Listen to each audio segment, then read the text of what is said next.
Halo semua, perkenalkan saya Anugrah Dimas Pratomo, biasa dipanggil Dimas.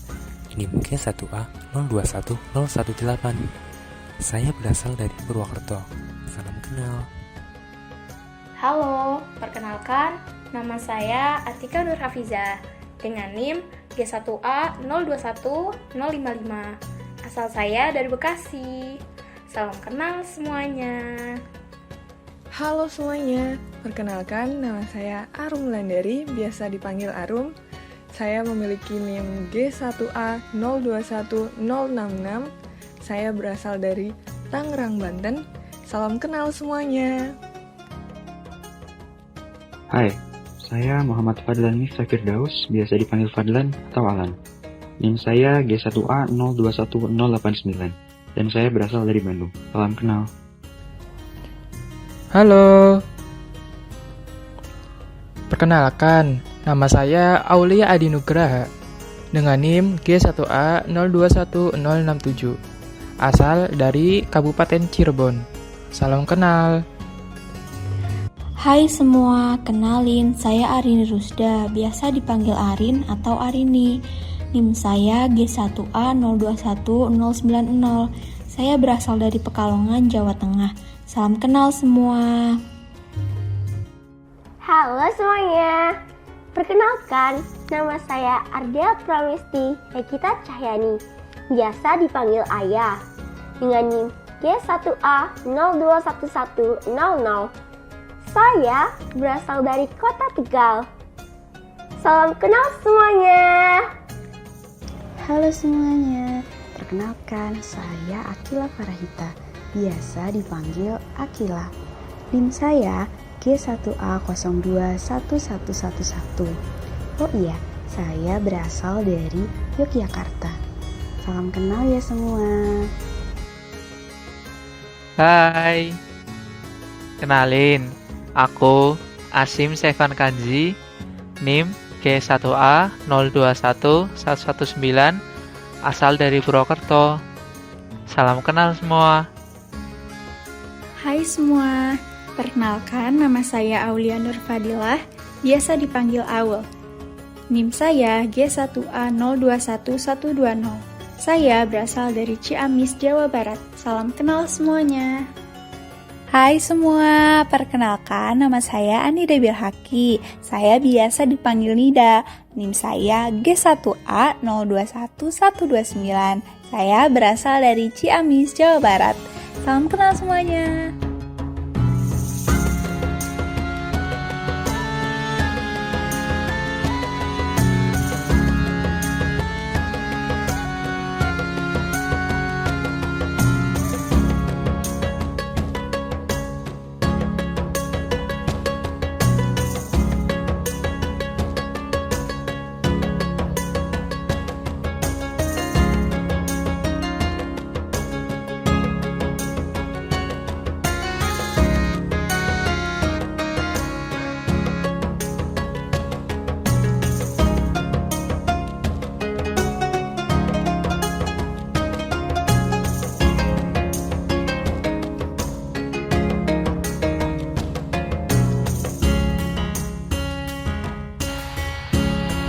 Saat itu, bila kisah pada tahun 370 Hijriah, lahir seorang laki-laki rupawan dari Cakrawala. Kepalang tampan yang beberapa warasa ke depan akan memiliki pengaruh besar pada semesta. Lebih dari hayatnya sepanjang masa katanya. Lelaki ini anak dari Abdullah ibn Sina dari kota Bukhara di sebuah sudut desa dinamai Desa Aksona. Lelaki ini tak lain dan tak bukan adalah Abu Ali al-Husain bin Abdullah bin Hasan Ali bin Sina. Di dunia barat, ia dikenal sebagai Avicenna.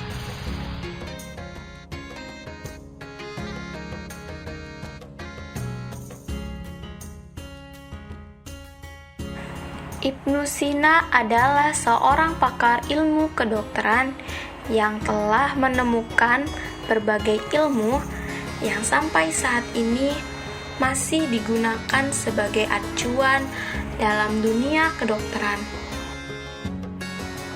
Ia lahir pada bulan Safar tahun 370 Hijriah atau 980 Masehi.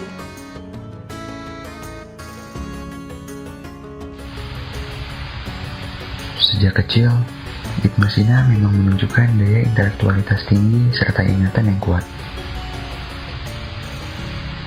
Maka bukan hal yang mengherankan jika ia mampu menyerap ilmu dengan lebih baik dibanding teman-teman sebayanya. Dalam hal ini, guru-guru Ibnu Sina berasal dari berbagai kalangan. Sebagai contoh, ia belajar aritmatika dari seorang pedagang sayuran asal India di pasar. Hampir semua orang yang berpengetahuan luas didekati oleh Ibnu Sina, dan ia belajar dari mereka.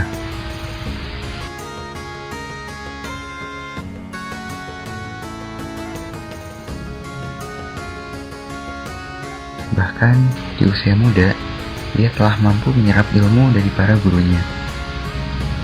Disinilah ia belajar kepada gurunya yang bernama Abu Abdullah An-Nakili. Ia belajar banyak ilmu, mulai dari Al-Quran, sastra, manitik, kedokteran, fisika, metafisika, astronomi, dan lain-lain. Sejak usia muda, Ibnu Sina telah menguasai disiplin ilmu tersebut. Bahkan saat usia 10 tahun, Ibnu Sina telah hafal Al-Quran.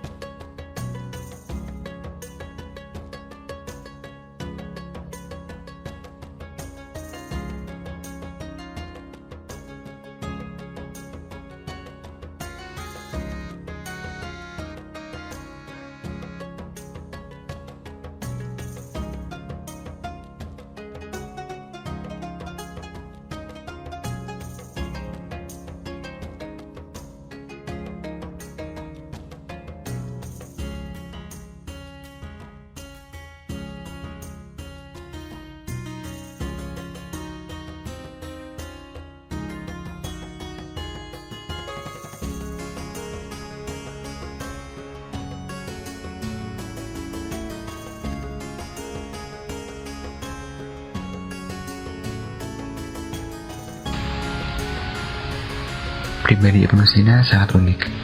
Saat masih remaja, ia membaca buku metafisika yang ditulis oleh Aristoteles.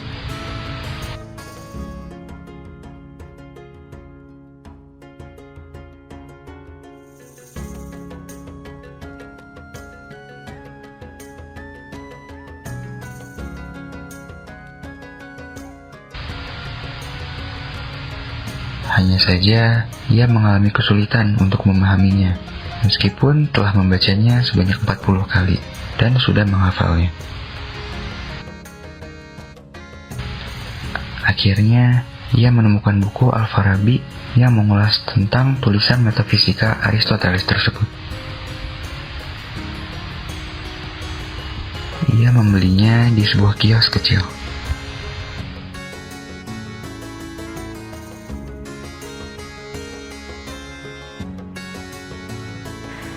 Ibnu Sina mulai mempelajari ilmu kedokteran pada usia 16 tahun. Tidak hanya belajar teori, ia juga mempraktikannya. Lalu, Ibnu Sina pergi ke desa-desa untuk mengobati orang-orang miskin dan orang tidak mampu, serta menjadi guru bagi anak-anak mereka.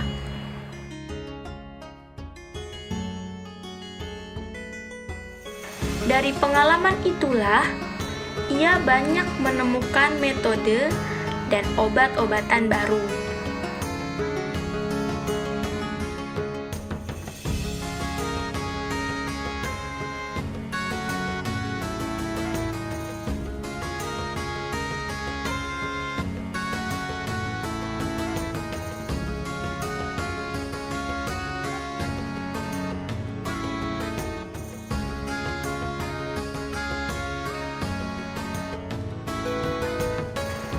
ketenaran Ibnu Sina sebagai dokter muda segera menyebar dengan cepat.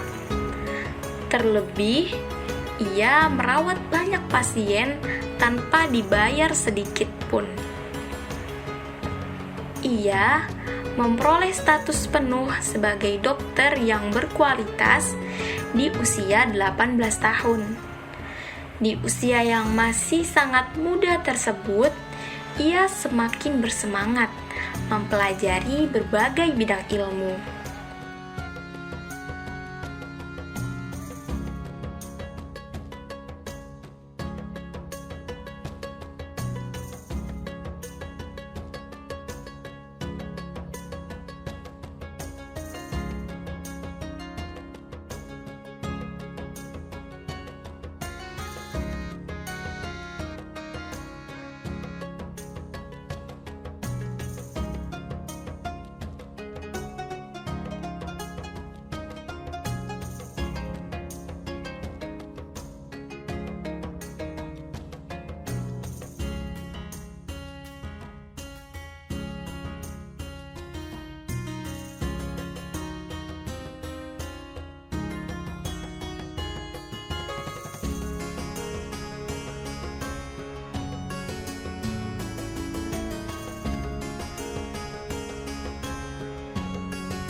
Mendengar ketenarannya, pada tahun 997 Masehi, penguasa Samaniyah yang bernama Nuh kedua memanggil Ibnu Sina untuk mengobati penyakitnya.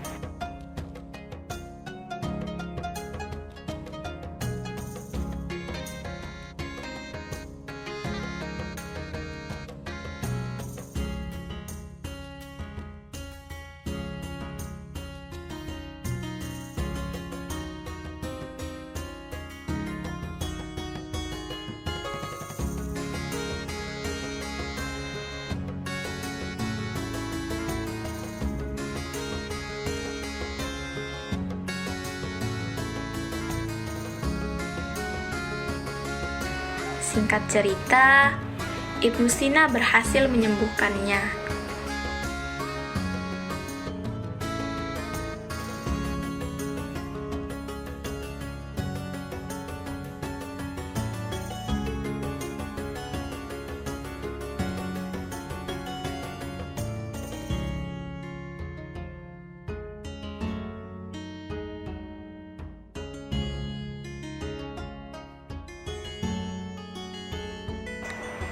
Sebagai hadiah, Ibnu Sina diberi akses untuk membaca buku-buku di perpustakaan dinasti Samaniyah.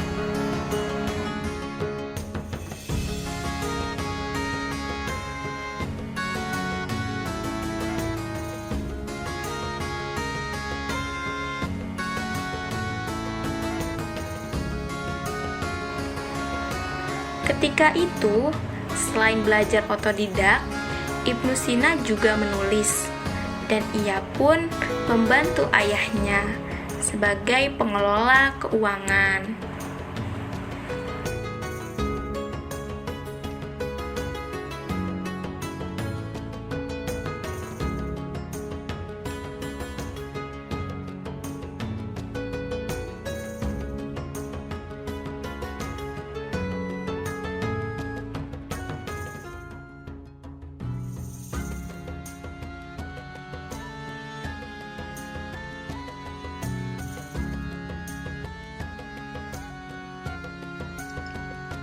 Akan tetapi, di saat Ibnu Sina sedang senang-senangnya pergi ke perpustakaan, terjadi insiden kebakaran pada perpustakaan tersebut.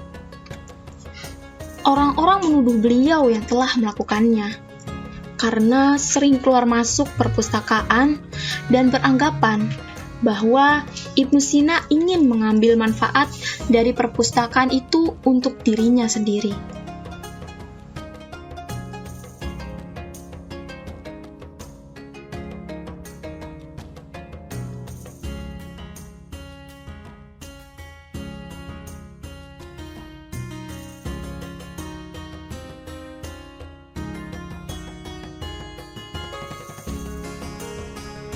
Meskipun umurnya hanya 58 tahun, kontribusi Ibnu Sina bagi perkembangan ilmu pengetahuan, termasuk ilmu kedokteran, sangat tidak ternilai banyaknya.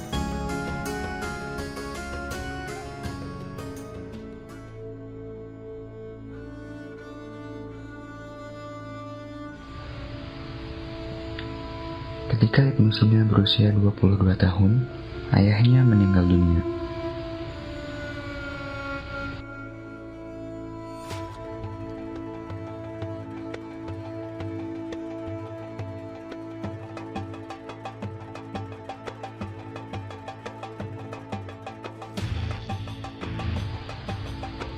Dinasti Samaniyah kemudian hancur pada bulan Desember tahun 1004 Masehi.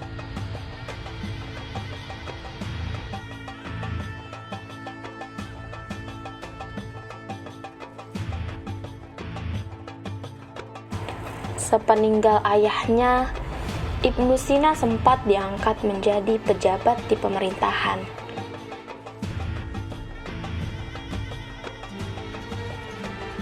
Namun, karena hanya mendapat bayaran yang tidak seberapa, ia melepas jabatannya dan kembali mengembara ke berbagai tempat.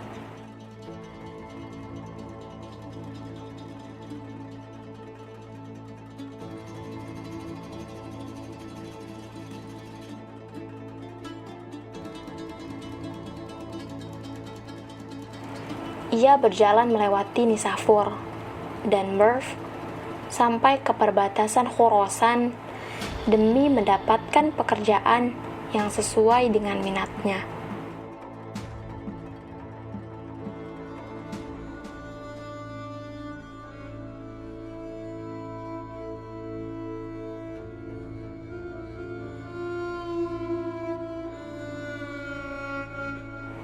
Suatu ketika, Ibnu Sina sampai di Tabaristan.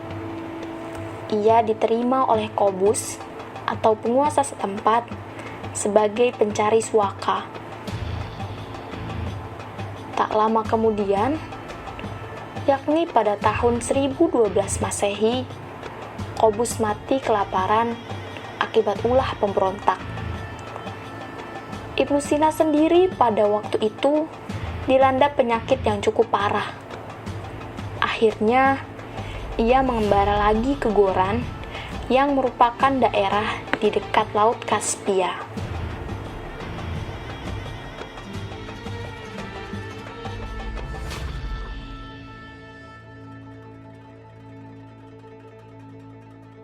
Tak lama setelah itu, Ibnu Sina kembali mengembara hingga menetap di Rey, yang kini menjadi bagian dari kota Teheran, Iran. Tidak lama setelah itu, terjadi permusuhan antara Bupati Rey dengan putra keduanya bernama Sam ad-Daulah. Hal ini memaksa Ibnu Sina meninggalkan Rey dan mengembara lagi hingga ke Qazvin dan menetap di sana. Lalu, Ibnu Sina meneruskan pengembaraannya hingga selatan Hamadan.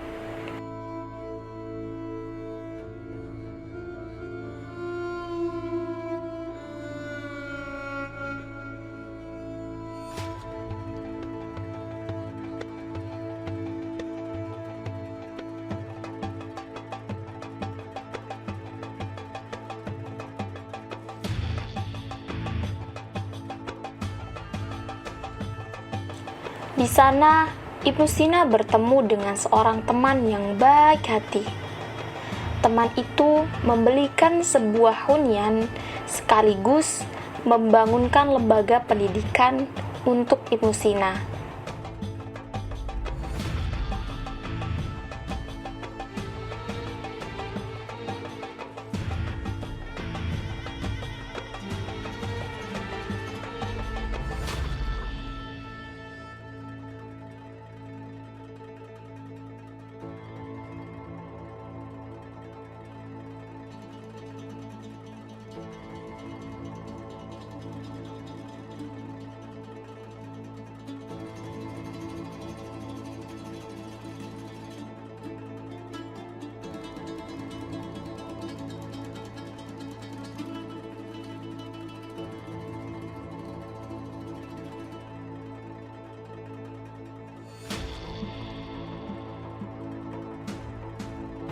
Di tempat itu, Ibnu Sina memberi kuliah logika dan astronomi. Di sana pula, ia menulis sebagian dari kitab Qanun fi at-Taib.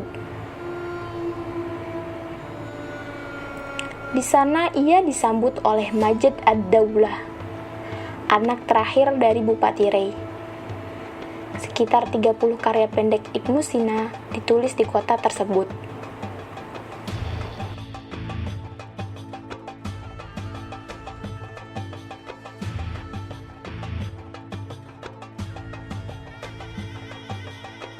Karena penguasa setempat mendengar kedatangannya, ia pun dipanggil untuk diangkat sebagai petugas medis dan kemudian menjabat pemerintah. Namun, Ibnu Sina banyak diserang oleh para ilmuwan lain dan masyarakat umum karena pemikirannya dianggap ortodoks. Pada akhirnya, penguasa memutuskan untuk mengusir Ibnu Sina.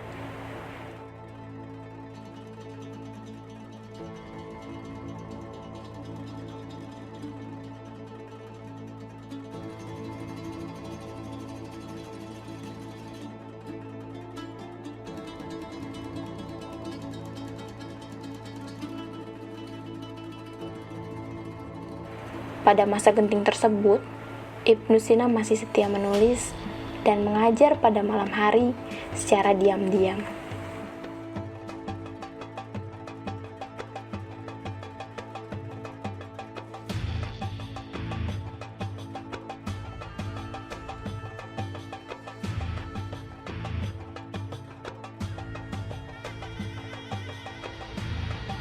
Suatu ketika, Ibnu Sina diangkat sebagai panglima militer Isfahan dalam perang melawan Hamadan.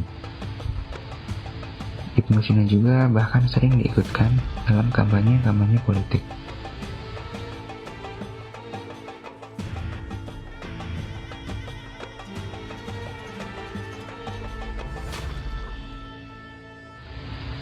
Ia kemudian ditangkap oleh tentara Hamadan dan dipukuli secara sadis sampai tidak mampu berdiri.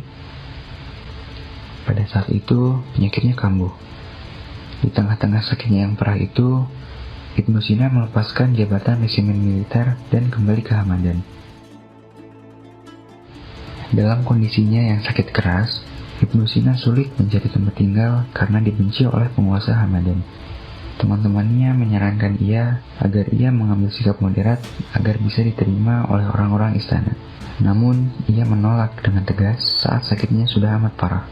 Ibnu Sina kemudian memberikan semua harta bendanya kepada kaum miskin. Kemudian, ajal betul-betul menjemputnya pada bulan Juni tahun 1037 Masehi. Ia lalu dimakamkan di Hamadan, Iran.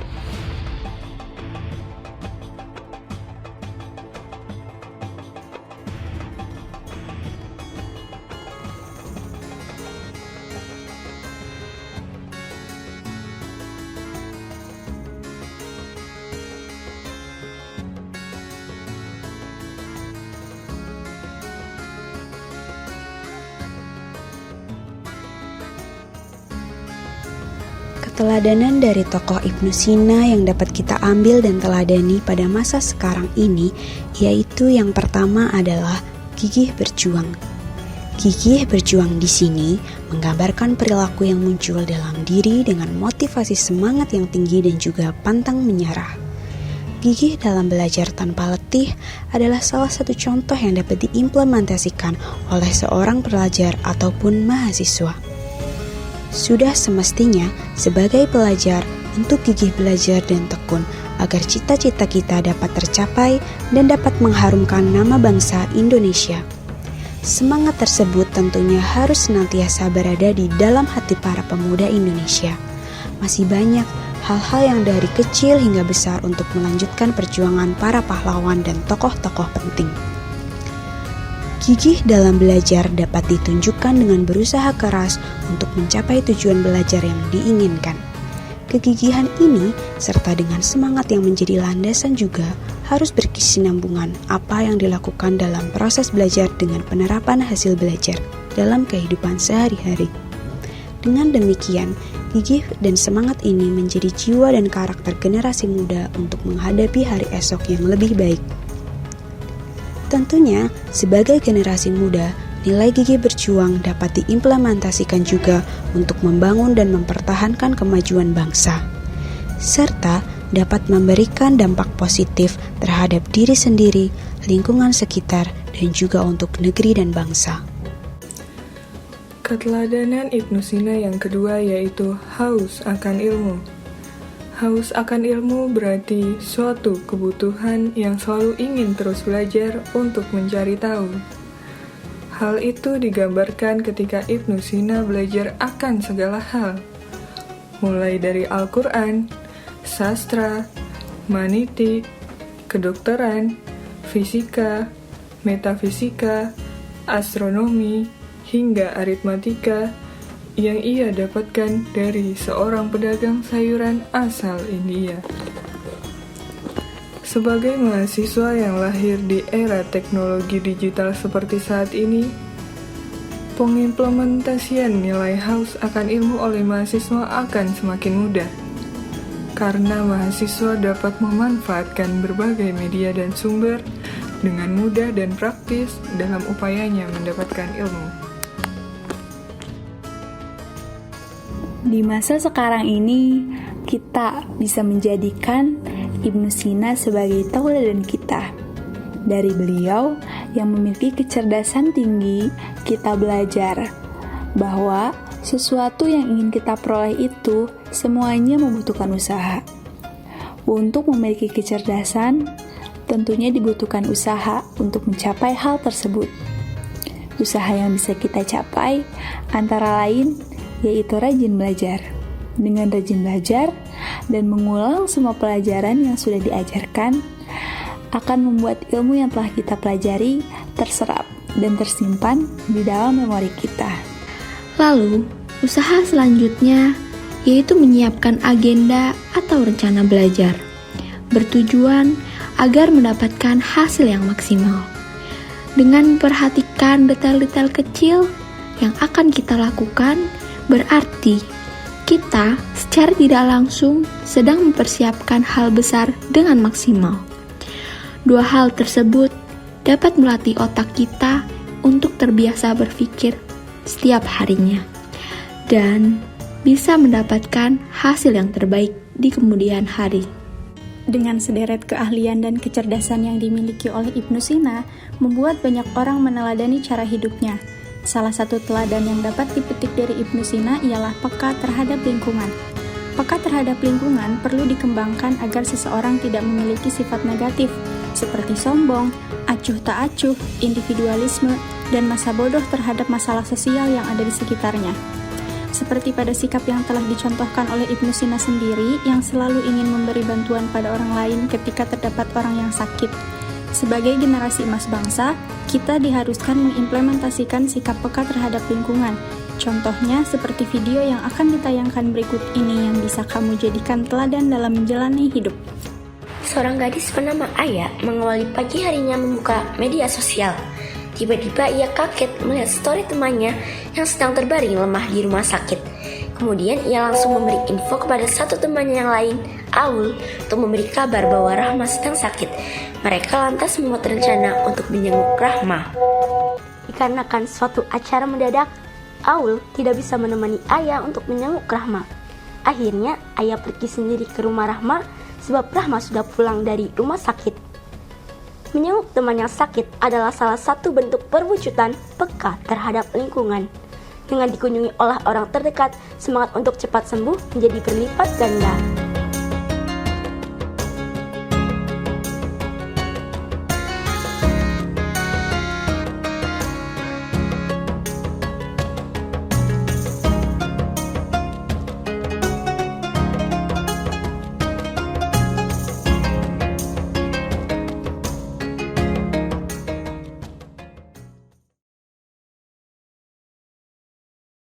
Terima kasih sudah menonton.